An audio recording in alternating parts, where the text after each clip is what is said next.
Marky Worthington podcast all day. All day. Dream by night. Don't buy me a drink. Just give me $10. Oh, dude, you look sweet. Yeah, you got a big beard, dude. Go down to the strip club with your floppy disk and turn it into a hard drive. Yeah, right. Thrown out by Big Tony.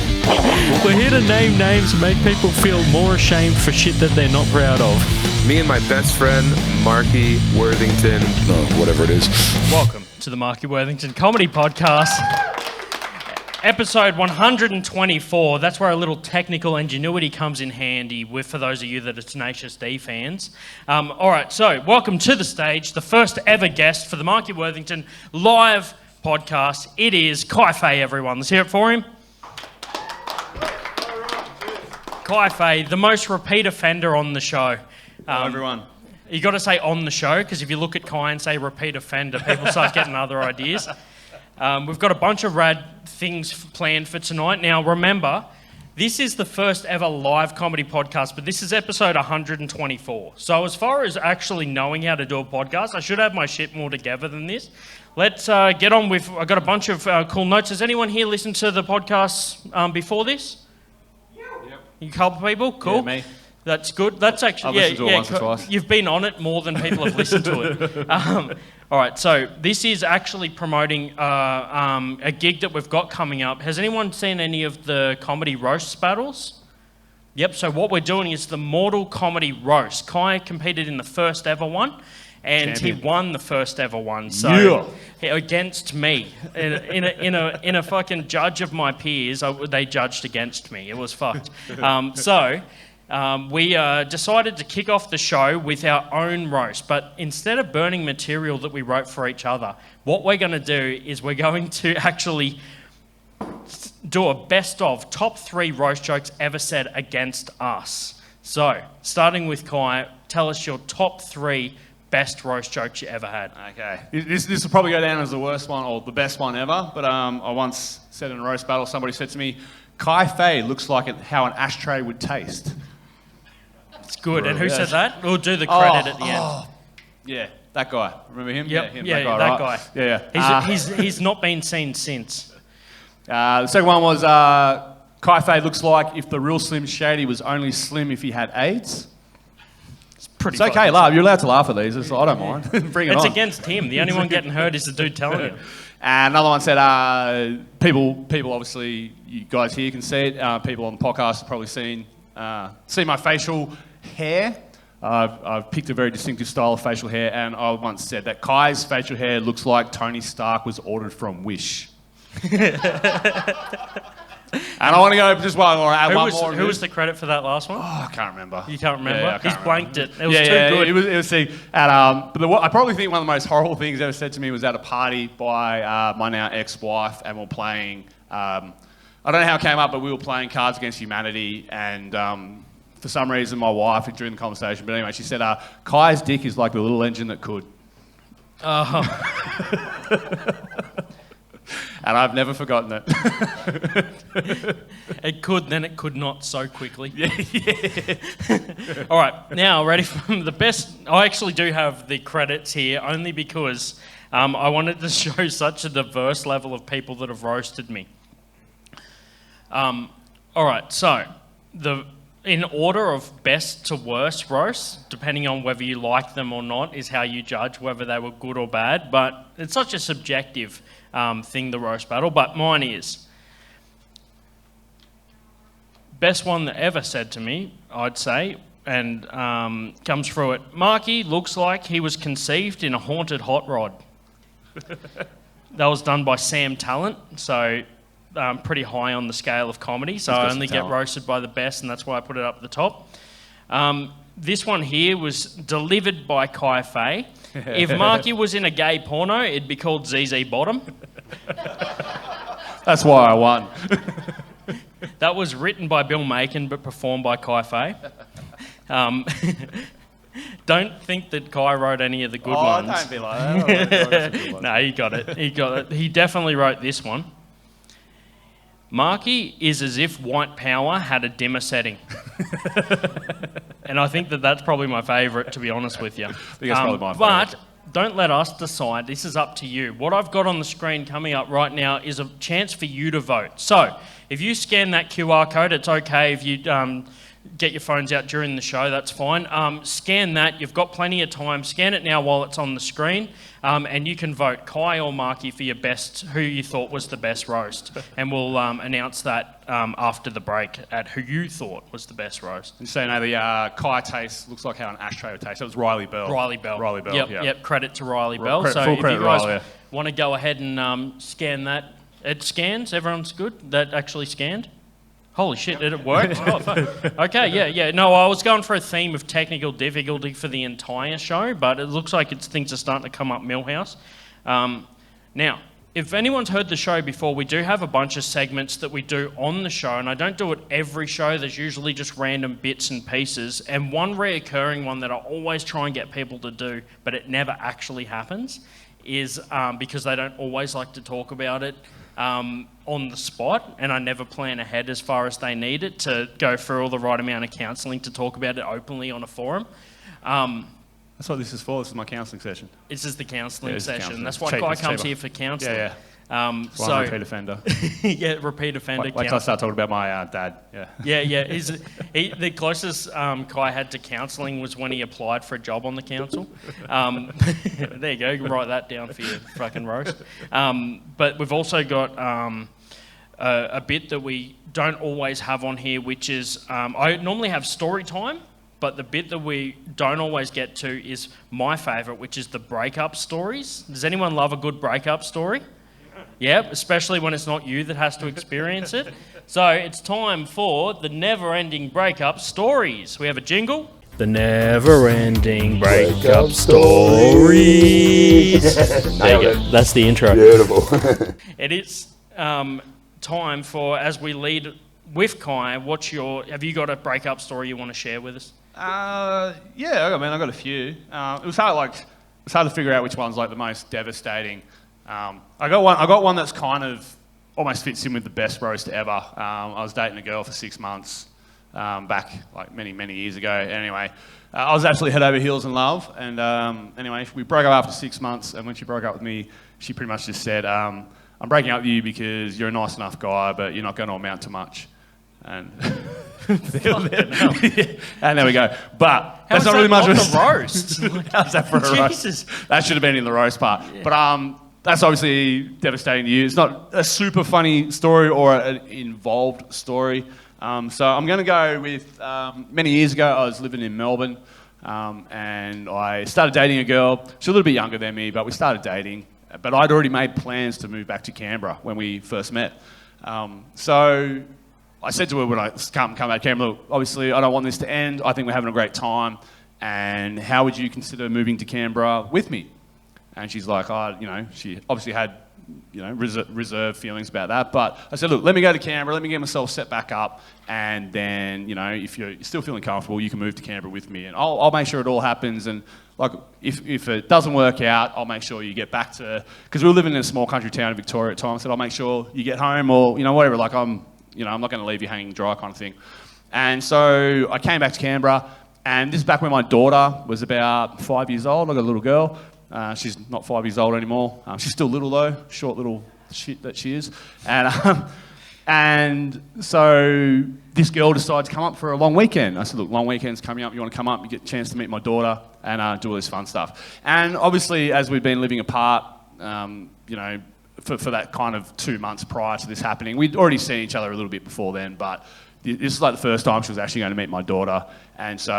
And she'd been kind of getting coldish feet in the meantime and all that. But I thought, come up, meet my daughter. And she said, "Okay, I'll come and meet your daughter, and I'll stay at my dad's house at the time because I hadn't quite got my place yet together." But she said, "I've got one rule, and that is your daughter isn't allowed to sleep in the bed with us." Because, kids normally, like to climb into bed with their parents sometimes when they've had a bad dream and all that. And I said, "Look, that's fine. That's fine. Don't, it's all good. Don't worry about it. I'm happy for the rule." And then so she came up, and she was just... this girl has just been a bit of a pain in the ass the whole kind of weekend and all that. But anyway, it's fine. So on the second night there, she's got a rule about daughters not allowed to sleep in bed. I'm like, sweet. But then like 3 o'clock in the morning, my daughter comes in. She's 5 years old. And she's like, "Hey, Dad, I've had a bad dream. Can I like climb into bed?" and all that. And I'm half asleep, not even thinking, like, I'm just like, whatever. And you got kids, right, down here? You got kids? Yeah. You're half asleep, right? You just, you don't even think about it. I just went, yeah, no problem. I just lifted up the blanket, and my daughter climbed in on my side of the bed, and I just like went and started going back to sleep. I barely woke up for it. And the next thing you know, I'm getting hit in the back by this chick, right? Like, she's fully like, what? And I'm like, you know, what's your problem? She goes, Kai, I don't have a top on. Right, and we had this rule that the kid's not allowed to sleep with bed with us. I was like, oh yeah, look, I'm really sorry. Look, I'll take the kid. Was she hitting you in the back with her tit? Maybe. And I said, look, yeah, I'm really sorry. I'm half asleep. I'll take my daughter back to her bedroom, right? And took my daughter back to her bedroom. Like, look, you know, you got to sleep in here. But you know, Kai's got, you know, Dad's got a, you know, there's another person in the bed with Dad and all that sort of stuff. Right. And then about an hour later, my daughter comes back, and she goes, hey, Dad, I've wet the bed. I need you to deal with this. Wait, which bed did she wet? Her bed. Okay, She'd wet her bed, right? Yeah. Now, my daughter's never had a problem. She was never a bedwetter, right? She's never had a problem with wetting a bed, but she's wet her bed. And we know that this is a serious fuck you to this person, right, that's in the bed with me. And so I look at the clock, and it's 4 a.m. in the morning, and I'm like, oh, I couldn't be bothered. So I jumped up, and I said to this girl, I said, look, can you please put a top on? All right, I'm going to get my daughter changed. And I took back down to her room, and I got her changed and all that. And I thought, I'm not going to remake this other bed. So I just stripped all the sheets off the other bed, put them in a pile of the laundry, went, I'll deal with this in the morning. Such a single dad. Yeah, such a single dad. I'll deal with this in the morning. I couldn't be bothered. And so then I told this girl, I said, look, so look, put the top back on. My child is going to spend the night, you know, the rest of the morning, you know, in the bed with us. And she just turned and goes, oh, I guess I should just go sleep on the couch then. And I went, do you want me to get you a pillow? Like, I'm not fucking, I'm not dealing with this, right? No. And she got like really shitty. Should have put her in the piss bed. Yeah, should have put her in the piss bed. And so then she's like, oh my God, I can't believe you're being like this. I'm like, it's my kid. It's 4 a.m. in the morning. You're being a drama queen. Like, it's not a big deal. Put a top on. She's like, no, I'm going to sleep on the couch. I'm like, hey, cool. Here's your pillow. Go sleep on the couch. By all means. And then the next day... Topless or? No, she put a top on. Like, she's going to sleep in the lounge room. And so... the next morning, I finally came out of the room about 7 a.m. and she's still seething and stuff and, you know, being really pissed off with me. But in that moment, I made the decision, this relationship is not going to work out. This relationship's not going to work out. This is, me and this person, as nice as they are, whatever, we're not compatible. But I still had 24 hours to spend with this person who I've decided I'm going to break up with, right? And so I just went, look, I'll play nice. I won't mention the breakup. But the next fight she starts, right? That's it. We're over. We're done. Like, I've already made the decision in my head. And so we had a good 24 hours. Yeah, I planned for the breakup. I was ready to think. We had a good breakup. And then the next day, I dropped her back off at the train station so she'd get a train back to... oh, that's a brutal breakup too. Like, a train station when you're in a good mood is fucked. Let alone when you've just broken up. But she hasn't started a fight yet. Oh, so I can't break up with her until she started a fight. So I put her on the train. I thought, right, the next fight this person starts, she made it 1 hour into her train trip. And then apparently she saw on Facebook that my best mate's little sister had posted on my Facebook page, hey, heard you've moved back to Canberra. We should catch up sometime. I haven't seen you in a couple of years because I've been in Melbourne for a few years. And so she's just posted that. And then she put like a love heart on the end of it. Now, I've known my best mate for like 20 years. Did you look like the sort of guy? And I've known his sister, his younger sister, for like 20 years, right? So there's nothing... definitely hook up with your mate's sisters, I know. Yeah, that's the sort of... Everyone knows that fucking guy, right? But there's nothing to it, right? But then an hour into her trip, I get a text message from this girl going, oh, when I move back to Canberra, or when I finally move in with you in Canberra, there better be no other women. I don't give a fuck who her brother is. And I had my in, or let's say I had my out. Yeah, we broke up within 10 minutes of that text message, and I've never looked back. So that was it was kind of a horrendous breakup story. I guess. Like planned breakup. That is a story about how a chick narrowly missed a fucking nightmare of a single dad. Hey, be nice. Hey, I'm a good. Be nice. No, you did well. Good job. No one's allowed to criticise my parenting except for my daughter. Yeah, which she does constantly. All the time, she does it so much, no one else has to. Yeah, good stuff. Yeah, fuck yeah, dude. That's a good breakup story. What's everyone else think? Is that a good breakup story? Yeah, hell yeah, dude. Okay, I chose my daughter. That's got to be worth an applause there. Dude, your daughter's really the one that broke up. That planted the seed. I won't lie. I'm actually like, even to this day, I look back and I'm like, good on you. Good on Yeah, you, kid. yeah, For yeah. wetting your, like, for commitment to your bit, Yeah. you wet the bed, you like I could just see my daughter being led back into her room after that first time. She's like, I'm going to fucking show that bitch. I'm going to show her who the real fucking, who the real king female around here is. I'm going to fucking wet the bed. Top dogged her. Yeah, that's never wet the bed since. You know what I mean? Like, never really wet the bed ever before. one and done. Wait, when you have such success on your first time, why do it again? Yeah, she went out a champion. She's like, I'm going to finish on I've top. definitely lost a lot more for wetting the bed. I mean, fuck. Fuck yeah, dude. I've got a few breakup stories. Some of them I've already told on the podcast before. My favourite of all time, because we've got segments later on that another breakup story might go into, so I'll save one of them. But basically, what happened was, when I was in primary school, there was this chick next door, and I used to go around to her place and play PlayStation all the time. And then, because it was the 90s, people just move away. You didn't have ways of contacting them. During the Christmas holidays, you just come back and there's just several less fucking people that you didn't know where they went. And you had no way of contacting them, right? But we were pretty tight, right? So we were in the same year in school, and when Facebook first came out, I was like, I wonder what happened to that chick. So I found her, and she's living in the middle of fucking nowhere, in like Queensland somewhere. So I did the old like 14-year-old fucking teenager thing where you message and say, hey, what are you up to these days? And then she was like, oh yeah, I'm good. I'm actually, just up here. I never thought I'd ever see you again. And I was like, fuck, that's pretty crazy. I was actually thinking the same thing. So I said, do you ever go back to our hometown? Coincidentally, I'd planned a trip there the next weekend, June long weekend. And she goes, yeah, I'm actually going back this weekend. And I was like, fuck, well, do you want to hang out while we're there? Catch up. So, laying the groundwork.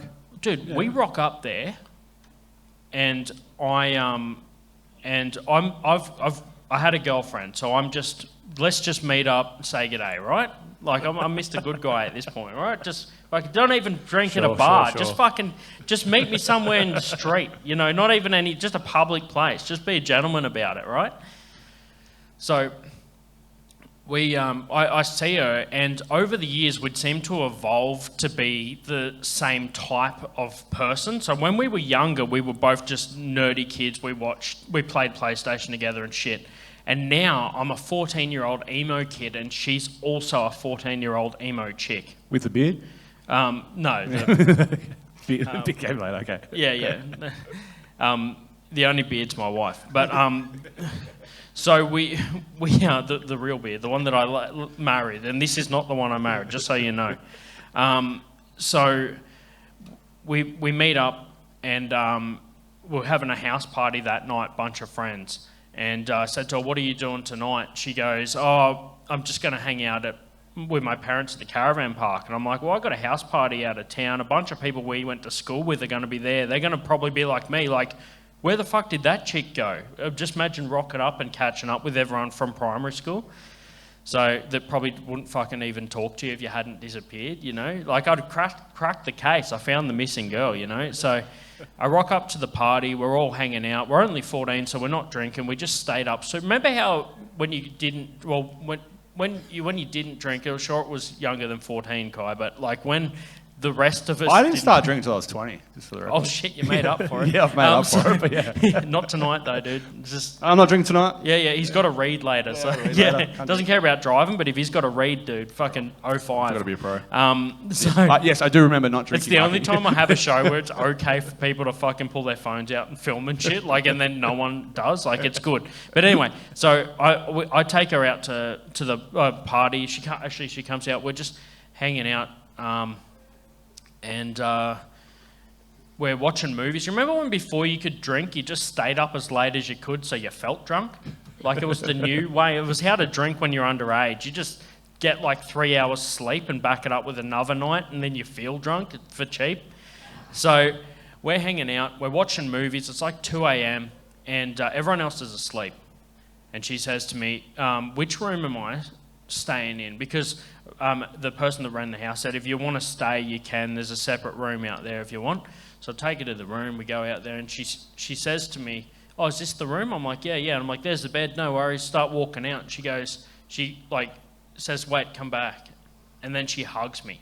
And while she's hugging me, she kisses me on the neck, and she goes, "I never thought I'd ever see you again." And I was like, "Hey, I told you this before, but I have a girlfriend." Like, this sounds like I'm on trial here, you know that shit? Just sitting there like, look, it was hard for me at the time. Oh, just embrace it, Marky. Yeah. No, but legitimately, and I've had a lot of mates that I've told this story to just say to me, like, "Yeah, bullshit, cunt." Yeah, and I'm like, "No, dude, legit." Exactly what I'm thinking. So she said, I never thought I'd see you again. I'm like, "Look, I have a girlfriend. I never thought I'd see you again either, and it's good to hang out, but we just got to leave it at that, you know."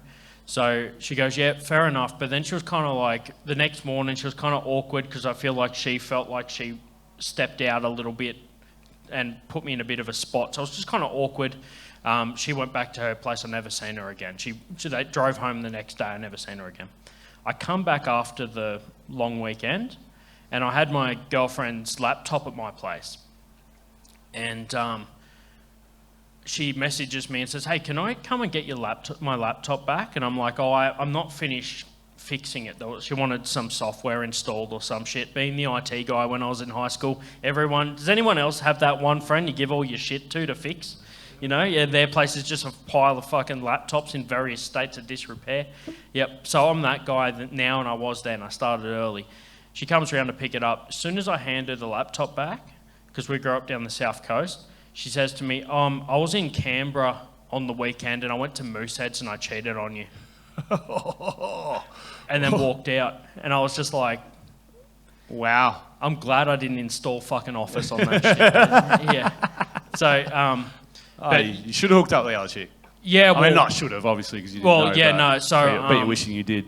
But to be fair, man, like, I'm glad I didn't, because the fact that she overstepped that boundary as me being in a relationship and stuff, it meant that, like, if I was single at that time, it might have just been a random thing that, like, would never went anywhere and would have probably hurt me more. But I at least came out of that knowing I did the right thing, and then, like, I was the one that got fucked over. Marky, the man's morals are better than his dress sense. At least I did the right thing. So, yeah, there you go. Man after everyone's fucking heart there.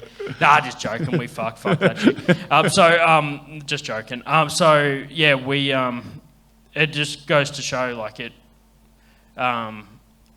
sometimes doing the wrong thing gets you fucked over, but as long as you did the wrong thing, if someone does wrong by you, it doesn't fucking matter. Let's turn into a philosophical fucking bit there. Alrighty. You did ask about bad dates. So now, off the back of, I like how yours got a bit of a cheer and mine was just like, you sad fuck. I had the moral high ground in mind, definitely, for sure. I mean, you morally, you probably did better than me as a moral person, but mine just sounds better. Long story short, with that, the long term, so we're talking like, well, I'm 31 now, so in hindsight, she never spoke to me again, but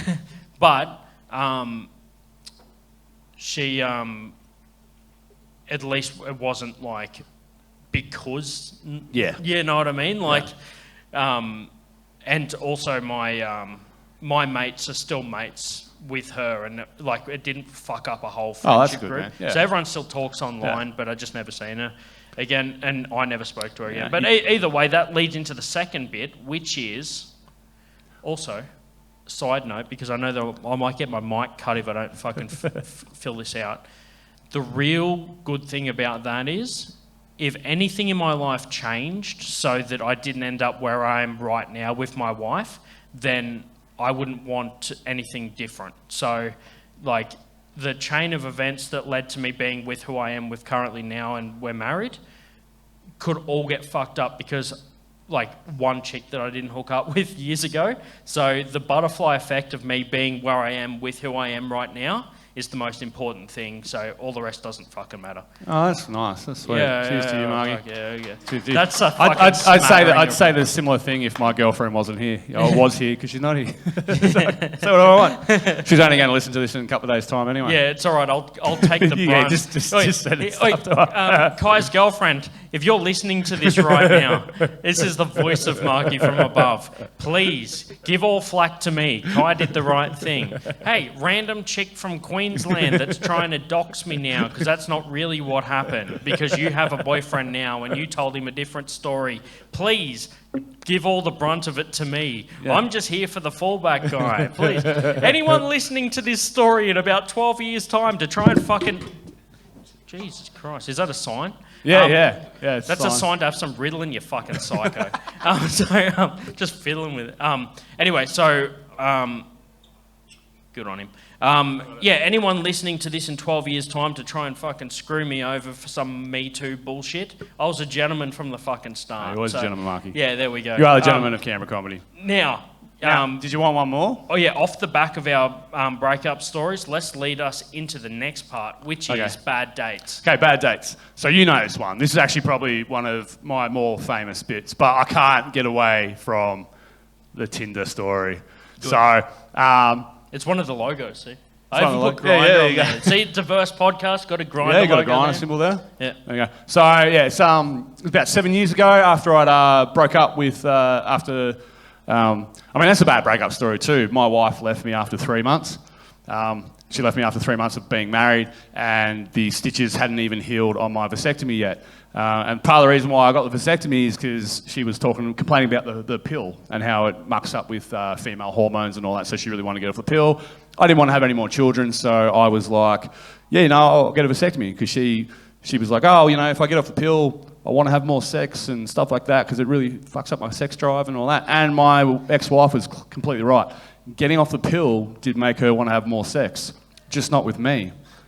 She left me before the heels and stitches. But so then I went, I did the stupid thing. I went on Tinder. You can tell which bit was the bit that you just did. You had the timing for the pause for the Yeah, I had the timing. Yeah, you don't. It's so much worse whenever it just fucking falls on its belly. Yeah. So anyway, that's the best that bit's ever done, by the way. Thank you, Marky.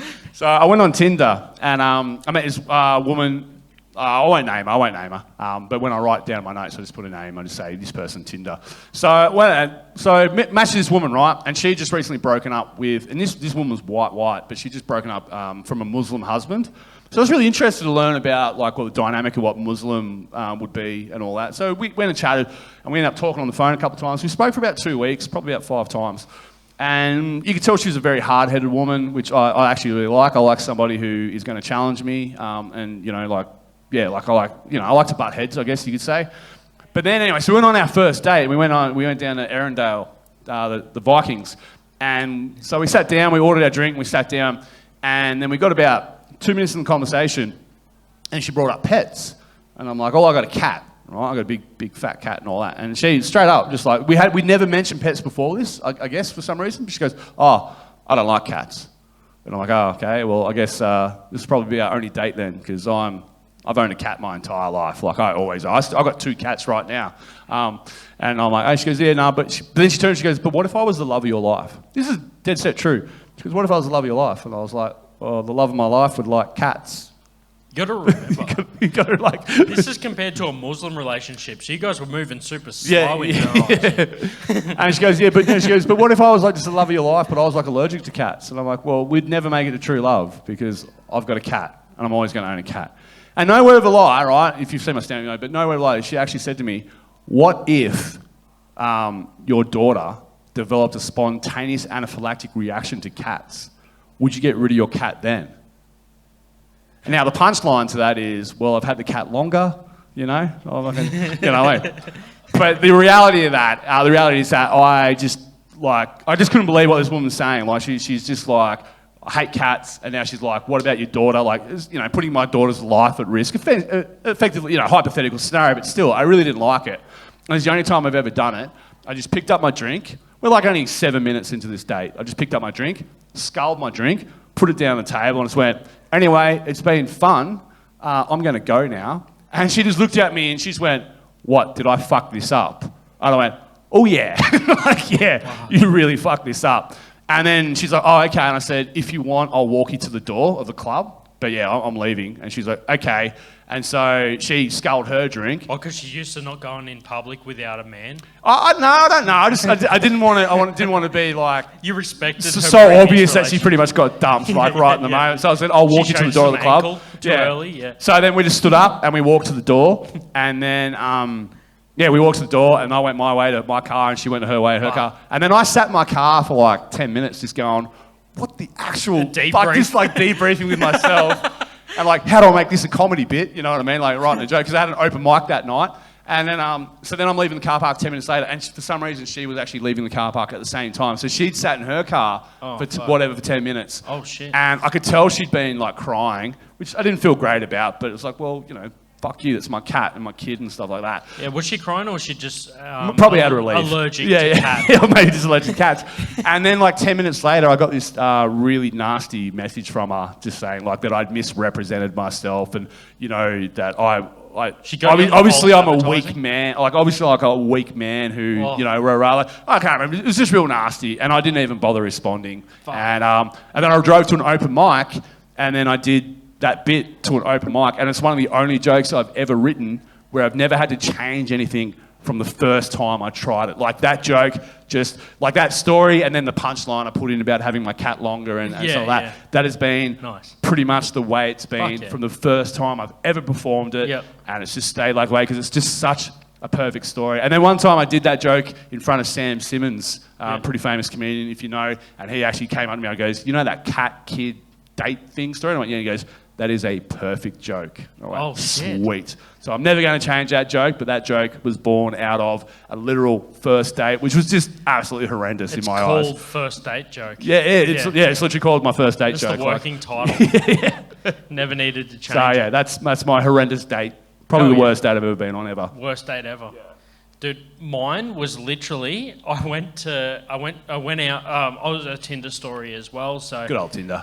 Yeah, it's always good for a bit. There was no bit in this. So it turns out, this was the first time that, like, this is the closest I ever had to an autism diagnosis, and it was all from Tinder date. So I rock up to this date, and this chick goes, she works with special needs people. And she was like super. You never met someone that works with special needs people or has a special needs kid? They're always so animated.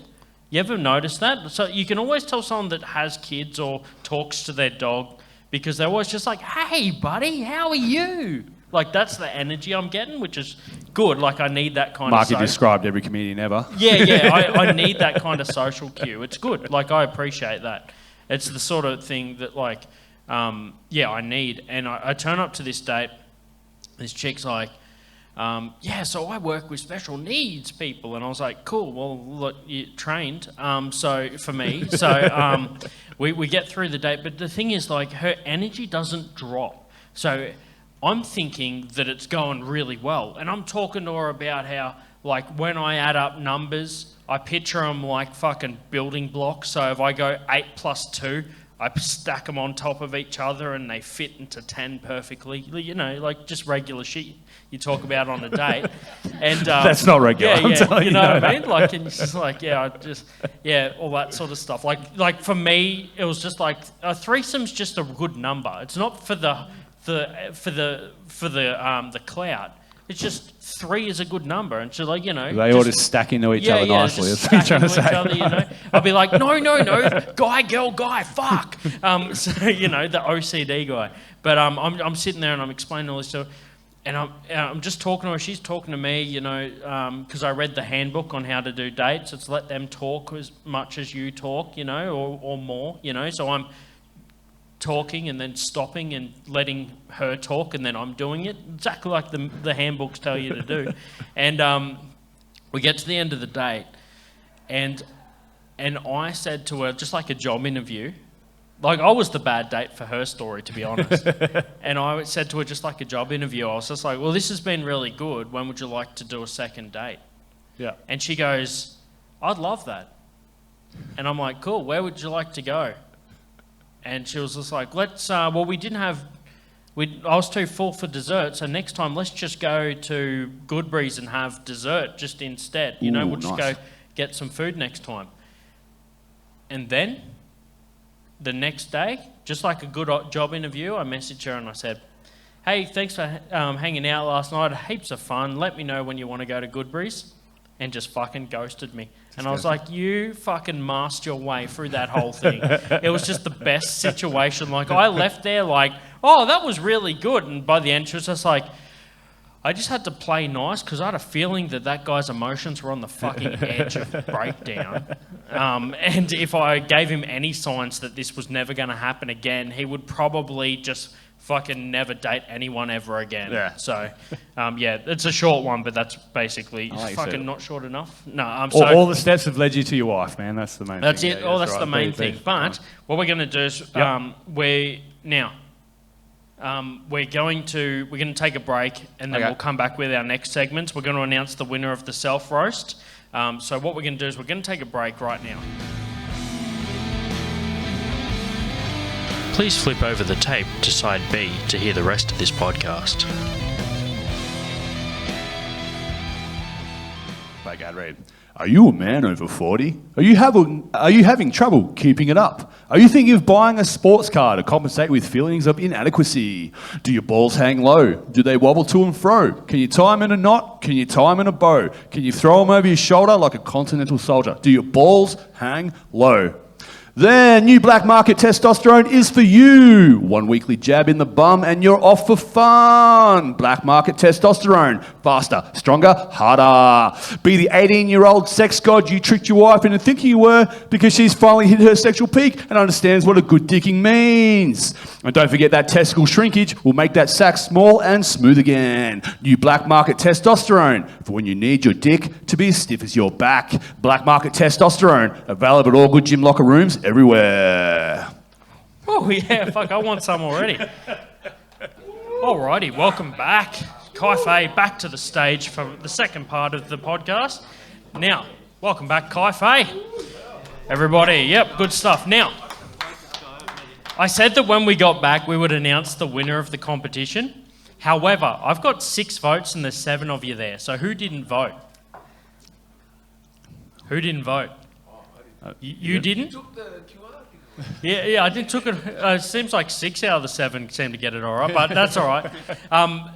Now, so that we don't need to put the QR back up there, tell me who did. Since you didn't vote, let's call it out in front of everyone. Me or Kai? For what? The best roast at the start. Who got roasted the best? Your one. Yeah, the ZZ Okay, bottom? so now... that was quiet. No, but they were his. I read it, but technically that makes him the winner because he wrote that joke. Yeah, but I didn't use So, roast that you used. So today. you actually voted for me to be the best self roast, but the deciding factor was the one that Kai wrote. So technically Kai did win that round for your vote, but the reason that I addressed this and the reason that I worked that out before I tell you the backstory, 6 out of 7 people voted, and it was 50-50. It was 3 apiece. Yeah. So you just decided the winner for the thing was me, which was actually Kai. So there you go, Kai. Yeah, we're both Your winners. material won me that. And everyone else had a 50-50. What a good split audience. All right, so let's, now that we've got the winner out of the way, let's bring it into our next segment for the show. It is story time, everybody. Story time. I've got a jingle for that too. Come on, grab your friends. We're all... I already forgot this one. Okay. The fun will never end. It's... Story time. There we go. We're going to shoehorn a section that Kai wanted to have a theme for this story time. What we're going to have is... Has anyone seen the movie Gran Torino with Clint Eastwood? This story time is going to have... a theme of what is your Gran Torino moment. So when have you ever said something... Just being so mean, just for the sake of being you got mean, your feelings kind of hurt like, and you said you're just a straight up rough cunt. You're just straight up rough cunt to someone. That's literally what he sent me. Yeah. He said I'm thinking something where you just were a straight up rough cunt to someone. I'm like, Jesus Christ, okay, let's do that. So what's your Gran Torino moment for our story time? Okay. I got the thing with... So, yeah, so it's probably, there are 2 to come to mind, but I'll go with this one. So many years ago, back when I was a teenager, I was about 19 years old, staying at a hostel, and is a boys' hostel, but we're allowed to have guests during the day. And so one day, one of the guys brought these two chicks with him. Can't remember their names.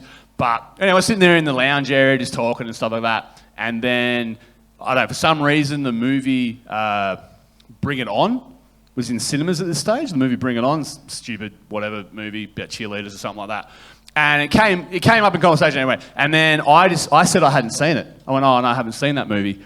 And one of the girls turns to me with a look of absolute disgust on her face and just goes, oh, don't tell me you haven't seen Bring It On. And, you know, I'm like, okay. So I just turned around and said, well, excuse me that I don't have parents who'll pay for me to see every shit movie ever fucking released. And then her friend goes, excuse me, but her parents are dead. And without missing a beat, I went, well, excuse me that my parents aren't dead and people don't feel sorry for me and pay for me to see every fucking shit movie ever released. That's what we call the double down. yeah, I just doubled down on it, man. Anyway, they left about 5 minutes later. And when we say double downs, what we mean is she lost both parents. So that's probably one of my most epic. That's your Gran Torino moment? That's I've got one other one, but if you've got time, I'll tell it. But yeah, if you don't, then it's cool. Tell it? Okay, anyway, so to know this one, I'm just going to go straight into it. To know this why not burn your good material on the fucking good crowds? So to understand this one, bit of backstory. It's the big crowds. A little bit of a backstory you got to understand. I have a cousin. Me and my cousin used to hang out quite a lot. We used to go snowboarding every year. Yep. But due to his constant substance abuse, he's just turned into a bigger fuckwit. He did a different kind of snowboarding. He did a different kind of snowboarding. And he had actually been disowned by his mother at one stage. Like, he's actually disowned by his mum. Oh, shit. And this was after... Is that official? What do you mean? She's zero contact. No, you're not. Yeah, but she just said. What do you mean? It's like an official document. Yeah, she's it's not like getting a reg on you. I disown you. She didn't take him to court or nothing, but she just wants nothing to do with him. Okay. And this was just after my wife had split with me, right? Yeah. So anyway, this 1 year snowboarding season comes up. I've decided I've had enough of his shit, so I decided to go snowboarding with my best mate, and I don't invite my cousin along. And then while we're on our way up to the snow, my mate posts, ready to hit the slopes, with my best mate Kai, we got a photo of all of that. And my cousin was still Facebook friends with me then. He wasn't Facebook friends by the end of this. And so my cousin goes, hey, I hope you break your fucking leg, Kai. Oh, well, that's how rough he's in. And so I wrote back, a broken leg is still not going to hurt as much as the sand in your vagina. Because fuck him, right? So then he wrote back, I love a good face. So he wrote back, or it won't hurt as much as the skid marks that were left by your wife. Yeah. I was like, you want to take that level? So I wrote back, and you wonder why your mother doesn't love you. Oh, shit. And he blocked me instantly, and we've never spoken ever since. Oh, fuck him. Right? That was probably my other Gran Torino fucking... Fuck. But to my if you credit... get blocked, that's a good sign, right? To my credit, he fucking started it, right? He fucking started that one. He took it to that level, so I was like, well, fuck you then. Oh, so fuck. that's the backstory on that one anyway. So they're my two Gran Torino moments where I've probably just been an absolute savage for the sake of just being an absolute savage. To be fair, what do you reckon? Pretty justified, that second one. Yeah, especially on Facebook, yeah. Yeah. Gotta love a good Facebook battle, don't you? So I had one that, like, in hindsight, it is still kind of a breakup story. It's a different breakup story. I'll just cut to the end of it, basically. Pretty amicable breakup. Like, we grew apart over time. Problem was, we've been together for so long that she still had a bunch of stuff at my house. So I had to make the call of either were we going to move in with our own place or break up, and I was on the cusp. It was literally Wednesday before the weekend where we were meant to move out together. And I'd been umming and ahhing about it just for so long. We've been together for like 3 years. And I could just see that she wanted to live with a partner more than she realised that partner didn't necessarily need to be me. Like, she just wanted security and a relationship, but ignored the fact that our relationship was shit. So it would have only been a matter of time before we moved into our own place, and then it would have been a bigger pain in the ass to try and separate and all that sort of stuff. So I'm sitting at home at about 10 o'clock at night. I went, I need to do something about this. So I had all the boxes ready for me to move out and put all her stuff in it instead. and put it at the front door ready. And I was like, I've committed to this. It's about 2 o'clock by the time I finish packing everything up. And I'm like, I need to rip the Band-Aid off. It's better for both of us in the long run. So I'm at work the next day. I was meant to come home that night, and she was going to come over and we were going to pack and start getting stuff ready to move. Yep. She finished work early and came home at 2 o'clock in the afternoon. I wasn't meant to finish till 5 and seen all the fucking boxes with only her shit in it. Calls me at work and says, hey, why did you only pack my stuff? And I was like, oh. Do you finish work early, did you? You, like I said, gentlemen. So I go home. She's already done the mental math. Yeah. She's sitting down at the table like an intervention, but just one person. She's just like, take a seat, take a seat. What's going on? And I was like, well, we've been talking for ages about how, you know, things haven't really been working, and I feel like us moving out into our own place is the equivalent of like when people have a kid to save their relationship. Like it just prolongs the thing, and now there's someone else involved. It makes it all messy. So I said, I just think that it's best if we just break up. And she was like, yep, I get where you're coming from, and I understand now how you feel, but it's taken this for me to see that, and I didn't notice it before. How about I just take everything home and we'll just see how we go? I'm like, all right, well, that's a start. Give us some time to think about it. I was pretty set in my ways, but like, if that's maybe I will have a change of heart. Who knows, you know? So I help her carry everything down to her car, and we fit it all in her car, which is pretty good. Thanks to the years of playing Tetris, I got it all in there. And that's one good thing. She'd just get mad. She'd be like, are you playing Tetris? This will help one day. And so we get it all in the car, and I go, all right, well, you know, just take care of yourself. Let's have a chat on Friday, and we'll just see where we are. And then she starts to it starts to hit home. And I'm like no good with emotions, man. You can probably see I'm emotionally fucking walled off. Like, you know, that's how a lot of people are, especially in a sticky situation like that. So I just go like, all right, well, you know, drive carefully, and I just go to shut the door for her, and she stops me from shutting it. Yeah. And she just pushes it open. She's tall too. She's taller than me. It's fucked up. Like she could have probably fucking just like GTA'd me into the car, but there was no room for me, so that's why. But yeah, she opens the door and she says, "Wait, don't you love me?" And I said, "Yeah, but sometimes you just fall in love with the wrong chick, you know?" And that was my Gran Torino moment where I just was like, "Fuck, that was a wild thing to say." Sometimes you just fall in love with the wrong chick. And to be fair, we caught up on the Friday and it was all amicable, and she was like, I'm glad to see where it all came from, and I think that it's the best decision for both of us, and it never was a problem after that, you know. I love how yours is like still so nicely thought out and sweet. Like it was a rough thing to say. Yeah. But anyone listening here is going, oh, look at Marky, and everyone like, that guy though, what a fucking piece of shit. Yeah. Like, yeah, someone's still... That's because I do react with emotion. That's my problem. Yeah, like, someone's still got sand in their cunt over what you said. But yeah, That's my one. But to lead into our second story time, this is our first bit of crowd participation, although I've been asking for it most of the night.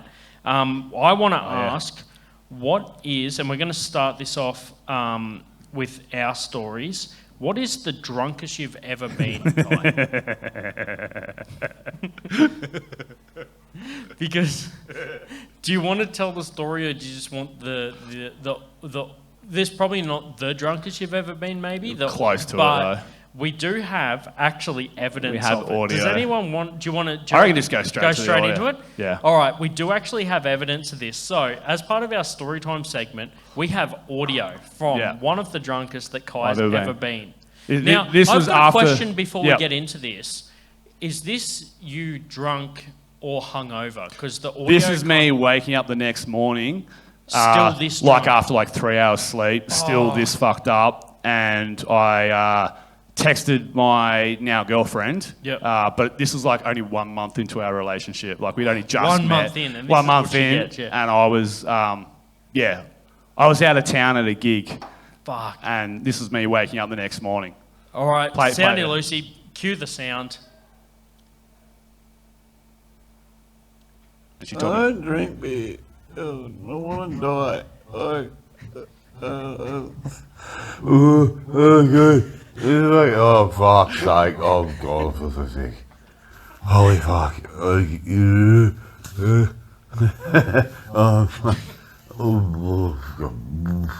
Fuck. Please come and just put me out of my, oh my God, put me out of my fucking misery. I am. I can't even leave. Oh, fuck. Can't leave the fucking hotel room, and I'm gonna go soon, and don't tell me about drive. Fuck, I hope Luke can drive a manual, because I can't drive. Fucking can't drive. I can. Oh God, please just don't put me out of my fucking misery. Like this is, I've never been this fucking hungover. Like, fucking, oh God, oh my God, it hurts so much. Oh, fuck. That's the most painful 1 minute that I've ever passively lived through while I was editing that audio. But was this from the same weekend, the photo that... Okay. For the purpose of the story, yes. No, it's Similar actually from a era, though? similar era, yeah. Okay. Yeah, similar era. To go About along 2 years with ago. that audio, his lovely girlfriend also sent through A photo that I a sent her. corresponding photo, which you can picture was similar to that of the video, of the audio you just listened to. So let's light it up. Yeah. This was sent through. What was the caption? I'm so fucked right now, or something? Beyond fucked. I'm beyond fucked I'm right beyond now. fucked with that photo. I'm like a month in. And the funny thing about that is the photo that shows up on my girlfriend's phone every time I ring her. Like that's like she said that is like that's the guy photo. Cool. That was pretty much in the same, around the same time. It's probably the same month. But yeah, but the Oh, that's enough of that photo. That's enough Jesus of that. Christ. so the backstory of that drunken text message or like audio message was I was actually down in Barnsdale for a gig, which is about 5 hours drive.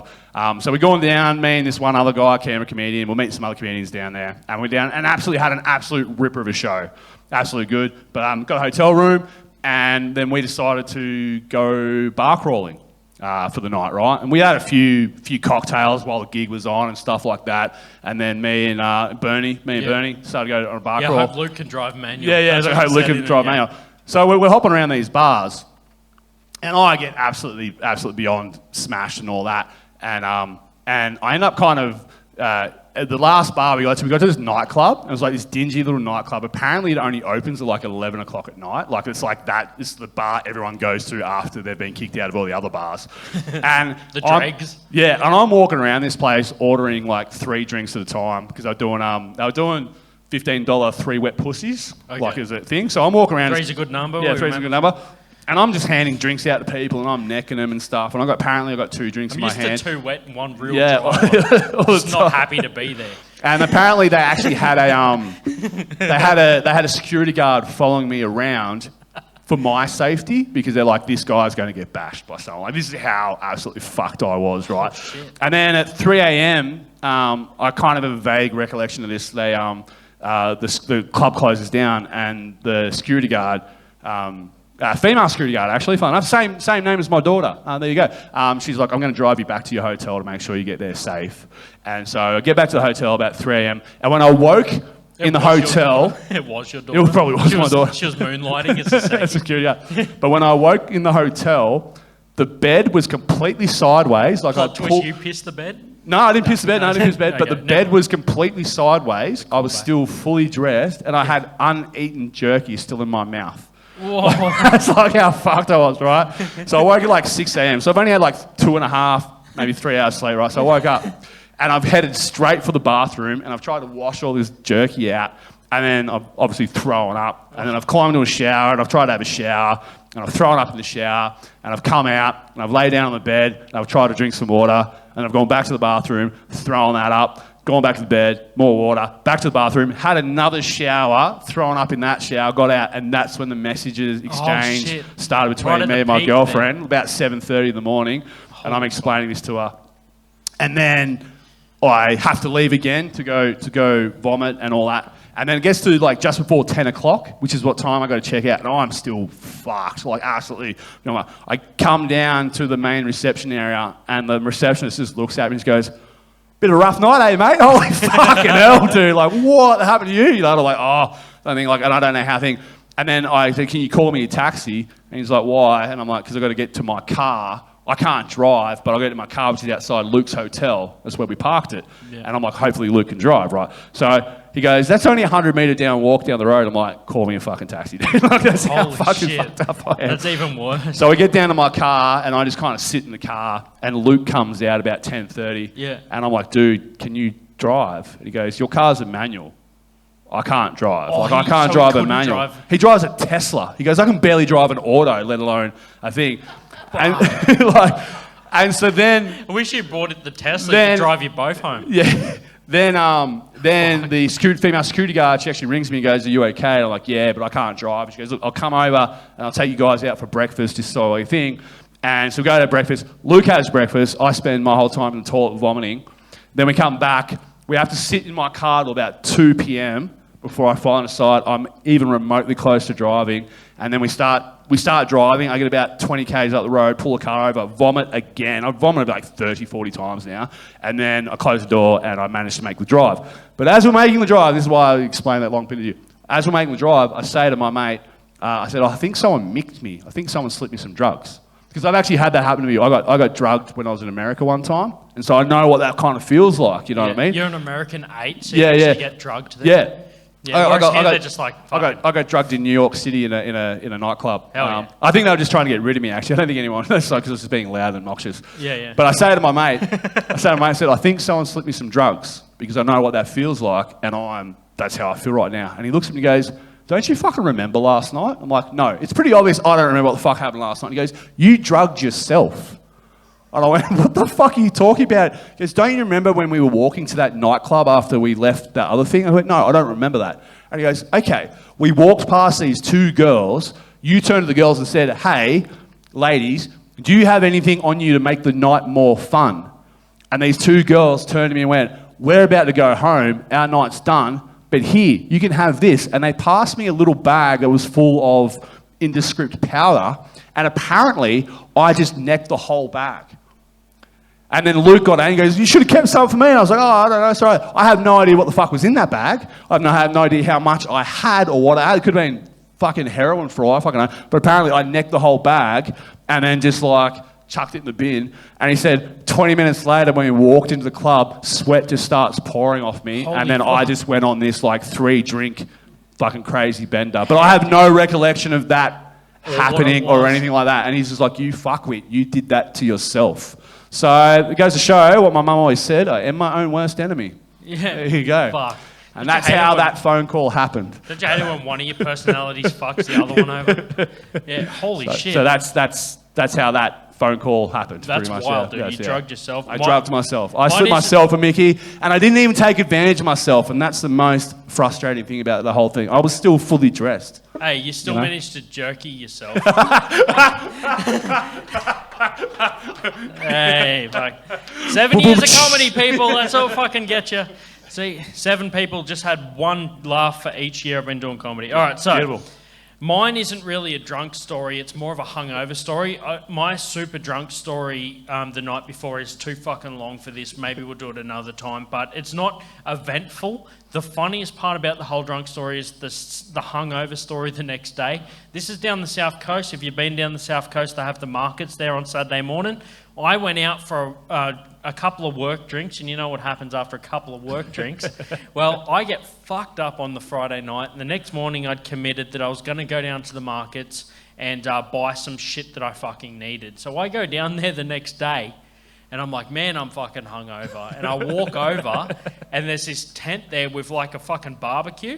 And I'm like, just walk up, and just like the receptionist in Kai's story, the dude could tell I'd had a big night. And I just go, just seen the barbecue, and I was like, can I just grab like 2 snag sangers, please? And old mate looks at me, and he looks like the dude from Wolf Creek, like he's got a cowboy hat and shit on. And I'm thinking, obviously this guy's selling snag sangers, right? It makes sense. Got the cowboy hat, the flanny and shit. And he just looks at me and he goes, big night, mate. And I was just like, yeah. And he goes, must have been. And I was like, yeah, it was. Yeah, it was. How's those snag sangers going? He goes, we sell spring rolls, mate. And I looked up and it was like spring rolls in big fucking letters on the roof.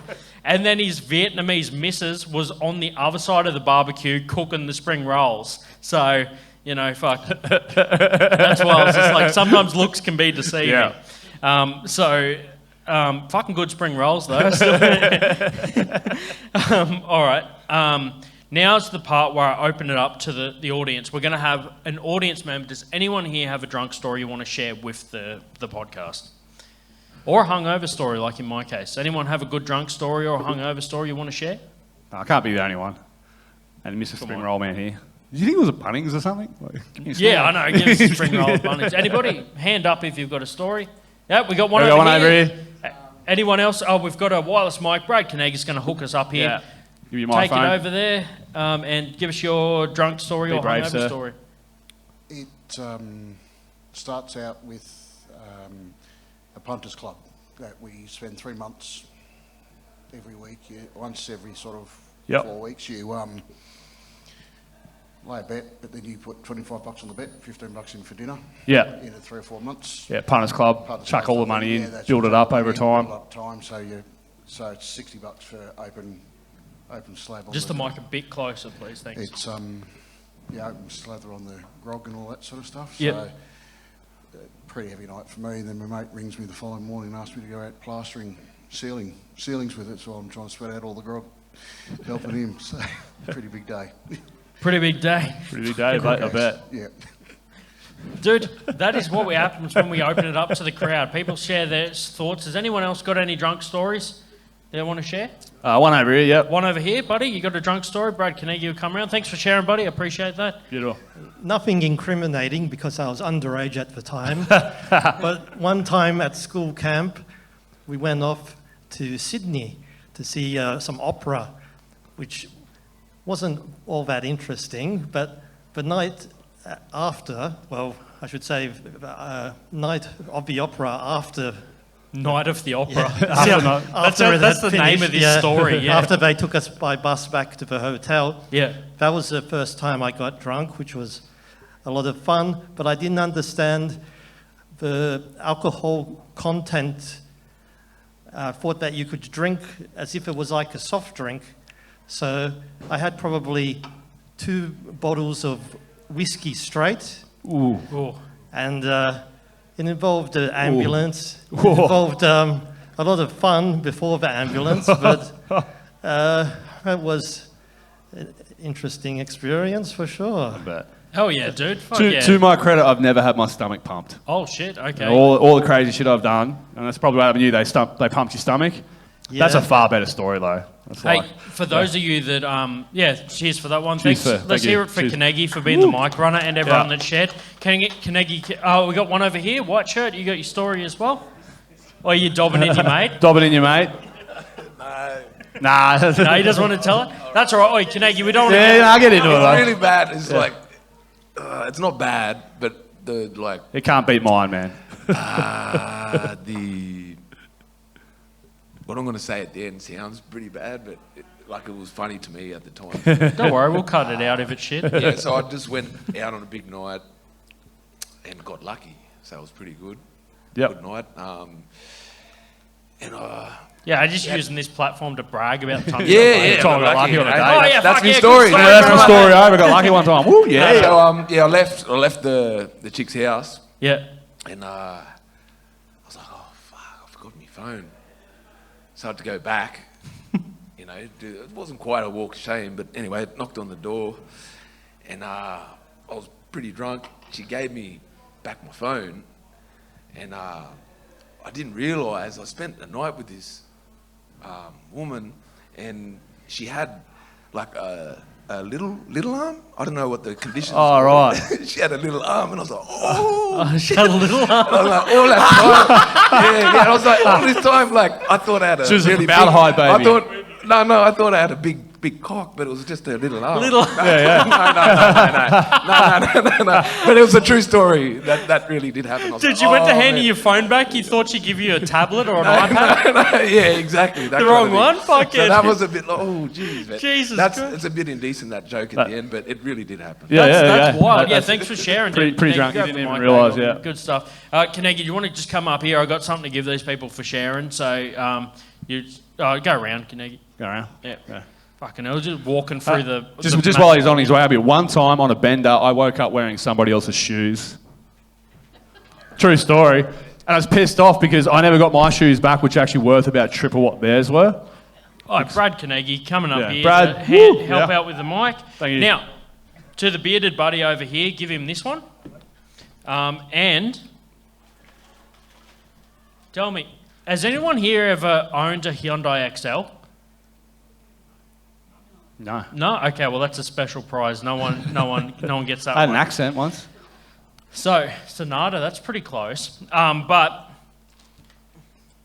yeah, I've only got one fucking prize. So it's a toss up between little arm and stomach pump. So what we're going to do, I got a special app on my phone, which is a decibel reader, and it is going to tell me who you make the most noise out of for one or the other. So let's hear it for stomach pump.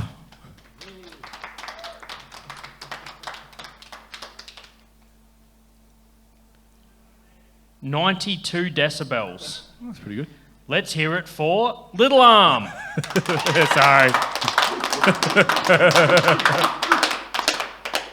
102. 102, there you go. Kanegi, you take this Little Arm fine takes it. packet of gin ramen medium noodles to Little Arm for look, the hangover cure, that in case you need it, mate, that'll get you out of trouble. And because you were first up telling the story, I got some beard oil in there for you because I figured that that's the You'll need only it, mate. one that you can that's worthy of that prize in the crowd.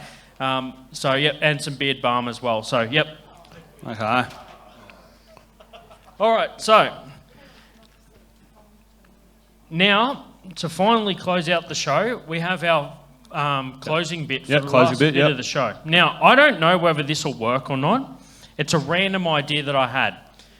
So, before we close it out, we're going to try out a random idea that I thought of.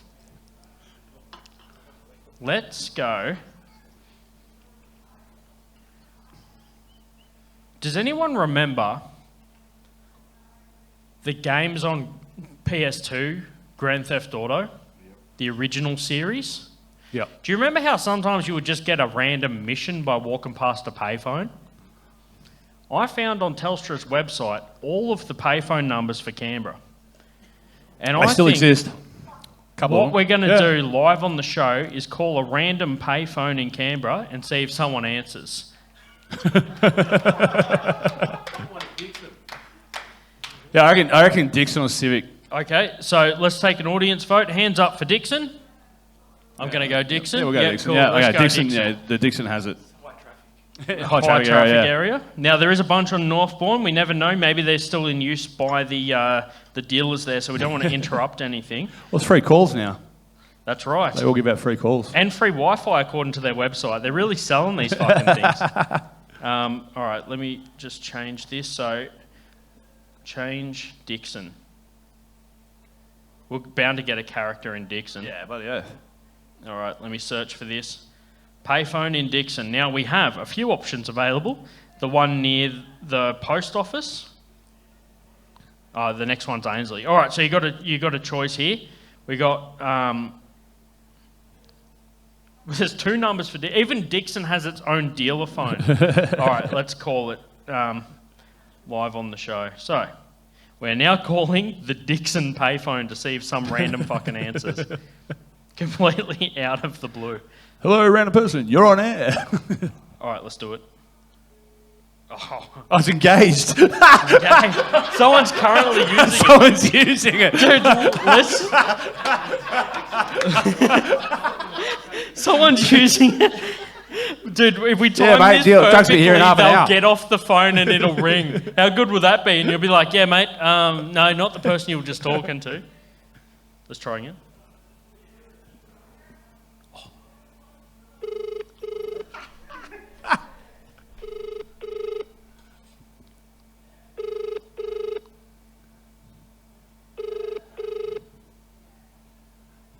He's moved on.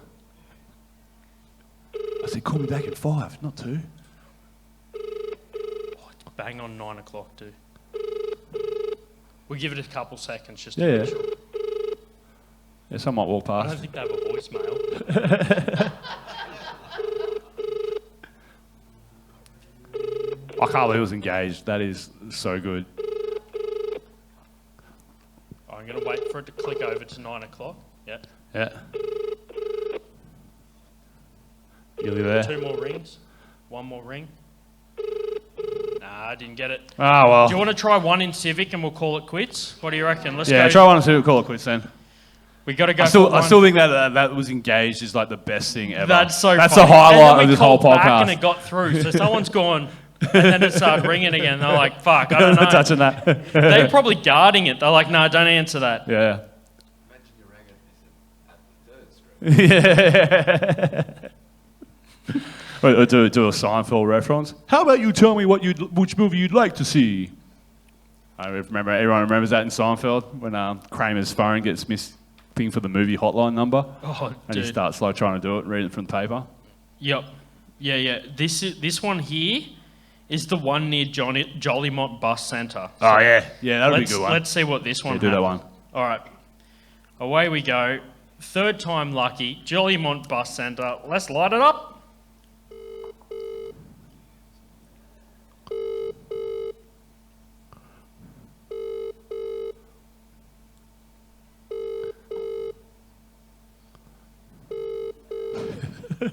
Can't believe we're doing The suspense is killing this. me. Yeah. 3 more rings. 2 more. Last one. Oh, I'm sad now. Hashtag sad face.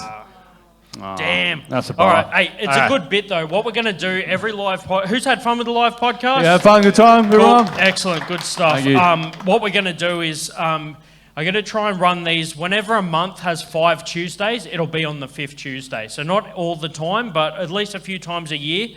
When a month has 5 Tuesdays, the 5th Tuesday will be a live podcast recording here. So tell your friends, if you know anyone else that listens, you can come along, and we're going to have segments like this for all of them. So Yeah, it won't be me every time. It'll be other we'll people. spread the word and get it out there. But for now, let's wrap it up with some plugs. Also, my next plan for the live podcast would be we're going to create a series of missions. So if someone does actually answer, it's going to be like GTA style. So the plan is, if someone answers in Civic, I'll say, if you can get to, we're going to call them at the start of the show, if you can get to the Dixon payphone by 9:30, like give them a half an hour window, we're going to call there, and if you answer, then they come here and get a $50 bar voucher. Yeah. So it's going to be like a GTA mission live on the show. Anyway, let's see what sort of fucking... How good would that be? Just the end of the show, some random dude walks in like, you just answered a random payphone. Now you got $50. So let's keep that going. So that's good. finally, we'll wrap it up with plugs. Sandy Lucy, let's switch it over. So as we said at the start of the show, we've got the Mortal Comedy Roast here on the 7th of November. So if you want to watch Cy Fahey roasting with 2 other Canberra comedians, emceed by me, and also I've actually got an MMA fight commentator coming in to do the actual roast portion of the show and announce the winner and do all that proper MMA style. So it's going to be like a proper talented MC, as well as a night of comedy as well. We'll kick it off with some comedy and then get into the roast after that. So come along to that one on the 7th of November. Just let me put that in my calendar. I've just got to remember. Yeah. Now, Kai's not, he goes through ups and downs when it comes to drinking. Yeah. So right now I have this for you. Beautiful. For when Thank you, man. you're on an up, but I do have one caveat. What? Before you open it, Yeah. we after the show, pour off 3 nips. Yep. Because we've got 3 big gigs coming up. We've got Chris Wainhouse on Saturday. Yep. We've got the roast battle. Battle. As well as we've Yep. got the end of this. So what we're going to do, we'll pour off 3 nips and have one after each thing, and then Kai keeps the rest of the bottle. Beautiful. So, I appreciate it, man. That's Thank going to you. be our thing. Appreciate Now, it. I got given this by this company, so I'll give them a quick shout out. Ned Kelly Whiskey. They wanted me as their spokesperson, and they actually hooked me up with one of their liqueurs. So that's their Thank you, Ned Kelly. Yeah, Ned Kelly their whiskey. top shelf shit. Yeah. So thanks everyone for listening. Limited batch.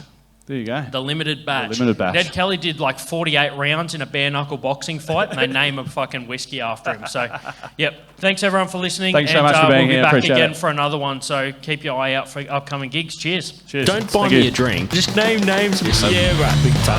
Look at you fucking throwing out a strip club with your floppy disk. Man, you got a big beard, dude. Shame for shit all day. Me and my best friend, Marky Worthington. Keep it simple. Count your money. That they're not proud of. Just give me $10. Hey, right. Did you hang up? No, I just said click.